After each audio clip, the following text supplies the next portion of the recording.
آج سے ہزاروں سال پہلے ملک شام میں ایک قوم رہا کرتی تھی۔ اس قوم کا نام سوران تھا، اور اللہ نے اس قوم کی اصلاح کے لیے ایک اپنے نبی کو مبعوث کیا، جس کو زمانہ آج بھی ایوب علیہ السلام کے نام سے پہچانتا ہے۔ حضرت ایوب علیہ السلام بہت مالدار، خوبصورت، اپنے قبیلے کے سردار اور نہایت عبادت گزار تھے۔ آپ کے 7 بیٹے اور 7 بیٹیاں ہوا کرتی تھی۔ آپ کی عزت و مرتبے کا عالم یہ تھا کہ رستے سے جہاں سے آپ گزرتے تھے، لوگ کھڑے ہو کے آپ کا استقبال کیا کرتے تھے۔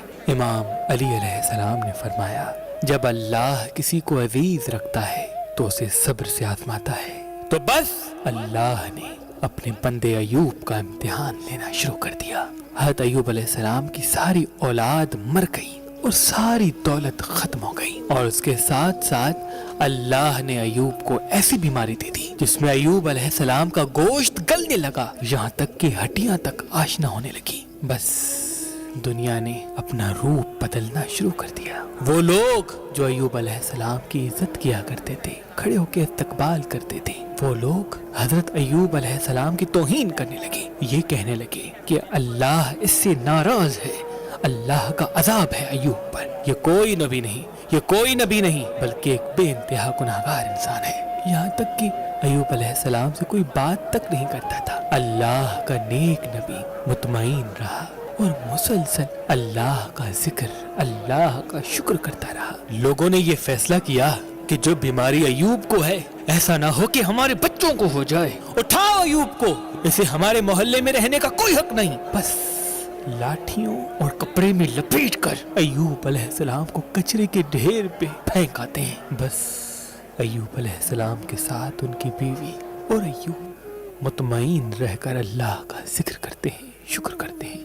جب کھانے کے لیے کچھ نہ بچا تو ایوب علیہ السلام کی زوجہ لوگوں کے گھروں میں جا کر کام کیا کرتی تھی، وہ جو تھوڑی سی اجرت ملتی تھی اس میں سے حضرت ایوب علیہ السلام کا علاج کراتی تھی۔ لیکن ایوب علیہ السلام اللہ کے ذکر و شکر میں مصروف رہے۔ تاریخ میں لکھا 12 ماہ یا 18 ماہ مسلسل ایوب علیہ السلام کی بیماری بڑھتی رہی۔ ایک دن آپ کی زوجہ نے کہا، اے اللہ کے نبی، آپ اللہ سے دعا کیوں نہیں کرتے کہ اللہ آپ کو شفا عطا کرے؟ حضرت ایوب نے مسکرا کے کہا، مجھے یہ بتاؤ، ہم نے خوشحالی میں کتنے برس گزارے؟ ان کی بیوی نے کہا کہ تقریباً 80 سال۔ تو آپ رونے لگے اور کہا، 80 سال تک خوشحال رہے تو خوش تھے، ابھی 1 سال سے اللہ نے امتحان لیا تو میں ہمت کو ختم کر دوں؟ جب تک اللہ اپنے بندے کو آزمانا چاہے میں امتحان دوں گا۔ یہاں تک کہ حضرت ایوب علیہ السلام کے جو جسم پہ زخم ہوا کرتے تھے اس میں کیڑے پڑ گئے، اگر کوئی کیڑا گر جاتا تھا ایوب علیہ السلام اس کو اٹھا کے اپنے جسم پہ رکھ دیتے تھے اور کہتے تھے، شاید تمہارے لیے اللہ کا رزق اللہ نے میرے جسم میں رکھا ہے، تم کھاؤ اگر اللہ کی یہ مرضی ہے تو۔ بس جب لوگوں نے حضرت ایوب علیہ السلام کی زوجہ کو کام دینے سے بھی انکار کر دیا، لوگوں نے یہ چاہا کہ ایوب کی بیوی ہمارے محلے میں آتی ہے، ایسا نہ ہو کہ یہ ایوب کے ساتھ رہتی ہے، ایوب کی بیماری ہمارے بچوں کو نہ لگ جائے، اس کو کوئی بھی محلے میں نہیں بلائے گا۔ بس ایوب علیہ السلام کی زوجہ رو رو کے کہنے لگی، اے اللہ کے نبی، اللہ سے دعا کرے۔ تو ایوب علیہ السلام نے ہاتھ اٹھا کر کہا، اے اللہ، یقیناً تو رحم کرنے والا ہے، اپنے بندے پر رحم کر۔ بس یہ کہنا تھا تو آواز غائب آئی، ایوب اپنا پاؤں زمین پہ مارو، وہاں سے چشمہ نکلے گا، اس سے نہاؤ۔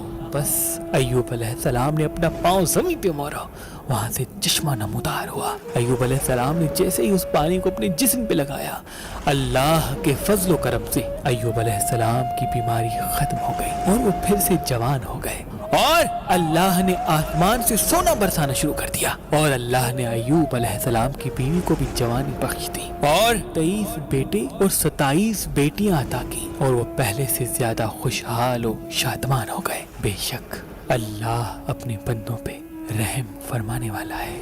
اللہ کے محبوب حضرت محمد مصطفیٰ صلی اللہ علیہ وآلہ وسلم نے فرمایا، زندگی میں جب بھی امتحان آئے تو ایوب علیہ السلام کے امتحانات کو یاد کرنا، اور یہ یقین رکھنا کہ زندگی کا اصل نام امتحان ہے۔ جو اللہ کے جتنا قریب ہوگا، اللہ اسے اتنا ہی امتحان سے آزمائے گا تاکہ جنت میں اسے عظیم مقام عطا کر سکے۔